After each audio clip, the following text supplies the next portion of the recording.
Ini ada pertanyaan tentang mengenai masalah akikoh.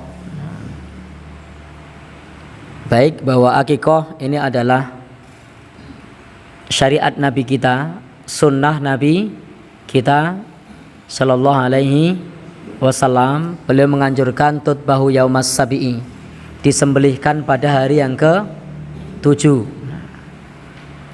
Kemudian wa yusamma, diberi nama. Yang ketiga wa yuhlaku ra'suh, dicukur rambutnya. Dalam riwayat yang lain ditimbang bersedekah senilai rambut tersebut dengan perak atau emas. Baik, maka inilah syariat akikoh. Ini adalah tuntunan sunnah akikoh. Alternatif dalam hadis Nabi hari ke-7, 14, 21. Jadi prosesi akikoh yaitu, adapun kemudian di dalam acara akikoh itu mengundang ustadz ngisi pengajian, maka itu bukan bagian dari prosesi akikoh. Itu tradisi. Itu tradisi. Adapun misalnya di dalam akikoh kemudian ada acara yang lain, maka acara-acara misalnya mancik kendi misalnya, maka itu juga tradisi. Disemprot parfum misalnya, maka itu juga tradisi. Ada acara lagi yang lain mendengarkan uro-uro, maka itu juga tradisi. Hanya yang perlu digarisbawahi, tradisi itu ada yang sesuai dengan syariat dan ada yang tidak sesuai dengan syariat. Hukum asal dalam masalah adat istiadat itu adalah boleh selama tidak bertentangan dengan tuntunan syariat. Kalau dalam adat istiadat tersebut kemudian melakukan satu ritual dan menganggap roh Rasul datang, maka ini butuh dalil. Karena Bapak Ibu yang berbahagia yang dirahmati Allah Subhanahu wa taala, akikohnya ini benar syariat. Hari yang ke-7, hari ke-14, hari ke-21, dan tidak perlu bikin acara dewe. Wah, sesuk di barengke malam 17 misalnya, atau di barengke pengajian tanggal 15 misalnya. Oh, tanggal 14 kok malah 15. Maaf, hari ke-14 kok malah 15 misalnya. Sudah ada ketentuannya, ikuti ketentuan yang sudah ditetapkan oleh syariat. Demikian pula tidak perlu kemudian wah sesuk ngenteni dino jemuah kliwon. Ketentuannya itu hari yang ke-7, 14, 21. Jadi bukan masalah hari apa. Demikian pula mengenai caranya jelas, menyembelih, memberi nama, cukur rambut. Maka yang lain-lain itu kalau sesuai syariat, sesuai dengan tuntunan, tidak bertentangan, silakan dikerjakan. Kalau bertentangan, tidak perlu dikerjakan. Akikoh nyun sewu nanggap biduan, tidak menutup aurat.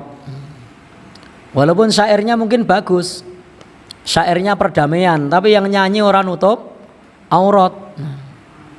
Ini jelas maksiat. Pakai musik yang melupakan, melalaikan pula misalnya. Maka ini jelas bukan adat yang dibenarkan di dalam agama kita. Ini jelas bukan adat yang dibenarkan di dalam agama kita. Atau tadi meyakini kalau pada saat ari-arinya dikuburkan tidak dikasih sentir, tahu sentir? Tidak dikasih dian, bukan Mbak Dian loh, dian atau sentir atau apa, lentera, maka nanti akan dianggap, nanti akan dicuri oleh Bathara Kala. Ini iktikad, keyakinan di luar Islam, harus ditinggalkan. Silakan, namanya adat istiadat, tradisi, itu tidak masalah dalam agama kita. Tetapi kalau bertentangan dengan tuntunan agama, maka kita tinggalkan. Jadi kalau bertentangan dengan tuntunan agama ditinggalkan. Tetapi kalau sejalan tidak masalah. Di HPT, Himpunan Putusan Tarjih Muhammadiyah, itu sudah dijelaskan tentang sikap terhadap adat. Ada 3. 1. Kalau bertentangan, tinggalkan. 2. Kalau bisa diperbaiki, perbaiki. 3. Kalau selaras, bisa dilanjutkan. Nah, jadi itu di HPT, Himpunan Putusan Tarjih Muhammadiyah jilid 3. Kalau bertentangan apa tadi? Tinggalkan. Mengandung keyakinan-keyakinan di luar Islam, keyakinan-keyakinan yang tidak ada dalilnya, tinggal. Yang kedua, yang bisa diperbaiki. Kalau bisa diperbaiki, silakan diperbaiki. Kalau bisa diperbaiki, silakan diperbaiki. Tadi ada unsur syiriknya dihilangkan. Kalau bisa diperbaiki, misalnya dalam acara gotong royong bongkar jembatan, ada tradisi pasang tumbal. Tidak usah pakai tumbal, tradisinya gotong royong bangun jembatan, lanjutkan. Tetapi pasang tumbalnya tinggal, jangan dilanjutkan. Ini namanya bisa diperbaiki. Yang ketiga, kalau selaras silahkan dilanjutkan. Dan banyak tradisi di tempat kita yang selaras dengan tuntunan agama. Jadi ada banyak budaya tradisi yang selaras dengan tuntunan agama. Baik, demikian yang bisa kita sampaikan, bahwa terkait mengenai masalah akikoh itu sunnahnya mudah. Yang bikin susah kadang-kadang karena kita hendak menggabungkan dengan tradisi yang tradisi tersebut bertentangan dengan tuntunan agama. Wallahu alam bishawab.